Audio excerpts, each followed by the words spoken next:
बहुत समय पहले की बात है। सिलचर के समीप एक गांव में जयंत फूकन रहता था।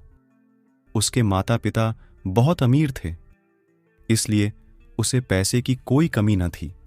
एक दिन वह चाचा के पोते की शादी में दूर गांव गया। विवाह के पश्चात वह वहीं रुक गया। अगले दिन वह बाजार में घूमने निकला। वहां की रौनक देखकर उसे बड़ा मजा आया। शाम होते ही सभी दुकानदार लौटने लगे, किंतु एक व्यक्ति चुपचाप दुकान लगाए बैठा था। जयंत ने हैरानी से पूछा, अरे भाई, तुम घर नहीं जाओगे क्या? वह दुकानदार मायूसी से बोला, मेरी सलाह नहीं बिकी, उसे बेचकर ही जाऊंगा।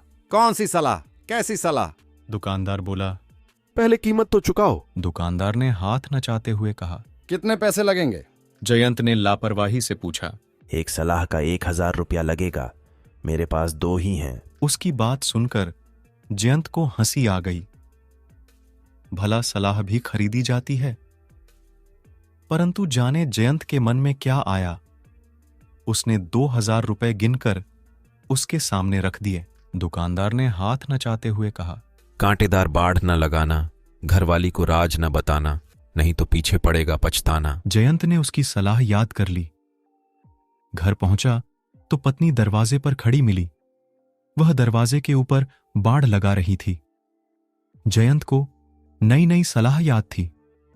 उसने पत्नी को वह बाड़ लगाने से मना किया। 2,000 रुपए वाली बात भी बताई। उसकी पत्नी खिलखिलाकर हंसने लगी और बोली, मान गए आपको। कोई भी घड़ी भर में मूर्ख बना जाता है। अरे, इतने रुपए पानी में बहा आए, मेरे लिए जेवर बनवा देते। जयंत चुपचाप भीतर आ गया। उसे अपनी गलती पर क्रोध आ रहा था। ठीक ही तो कहा पत्नी ने, 2,000 रुपए घुमा दिए। उस रात जयंत को सोते सोते एक विचार आया, क्यों ना इन सलाहों को आजमाया जाए। उसने एक सूअर के बच्चे का सिर काटकर जंगल में छिपा दिया। फिर खून से सना चाकू पत्नी को दिखाकर बोला, अरे, मुझसे एक आदमी का खून हो गया है। तू किसी से कहना मत, वरना आफत आ जाएगी। जयंत की पत्नी के पेट में बात पचना आसान न था। वह मटका लेकर पनघट पर जा पहुंची।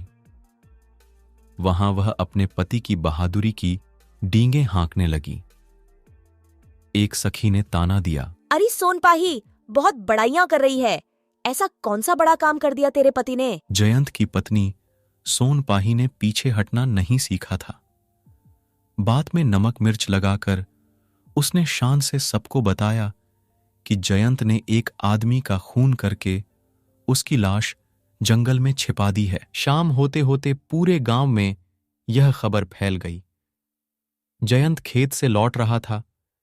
लोग उसे देखते और हाय राम, जान बचाओ कहकर भाग खड़े होते। जयंत कुछ समझ नहीं पाया। अगले दिन राजा का बुलावा आ पहुंचा। हड़बड़ाहट में जयंत घर से निकला। दरवाजे की कंटीली बाड़ में उसके सिर की पगड़ी गिर गई। जयंत उसे बिना पहने ही चल दिया। राजा के दरबार में नंगे सिर जाने की सख्त मनाही थी। जयंत को देख राजा गुस्से से भर उठा। तब जयंत को याद आई वह सलाह, कांटेदार बाढ़ न लगाना। फिर राजा ने उससे गरज कर पूछा, तुमने एक आदमी का खून किया है? जयंत ने हकलाते हुए उत्तर दिया, जी मैं नहीं। क्या मैं लगा रखी है? स्वयं तुम्हारी पत्नी उस खून की गवाह है। जयंत के कानों में गूंजने लगा, कांटेदार बाढ़ न लगाना, घरवाली को राज न बताना, नहीं तो पीछे पड़ेगा पछताना। उसने धीरे धीरे राजा को समझाया कि किस तरह उसने सलाहों की परीक्षा लेनी चाहिए। राजा से आज्ञा लेकर वह जंगल में से सूअर का कटा हुआ सिर ले आया। राजा ने सारी बात सुनी तो वह भी हंसते हंसते लोटपोट हो गया। राजा ने जयंत को ढेरों इनाम देकर विदा किया। सोनपाही कुछ नहीं जान पाई, परंतु जयंत ने उन सलाहों को सारी उम्र अमल में लाने का निश्चय कर लिया। जिसने भी हमारे चैनल को सब्सक्राइब नहीं किया है वो जाके हमारे चैनल को सब्सक्राइब करके वीडियो को लाइक ज़रूर करें।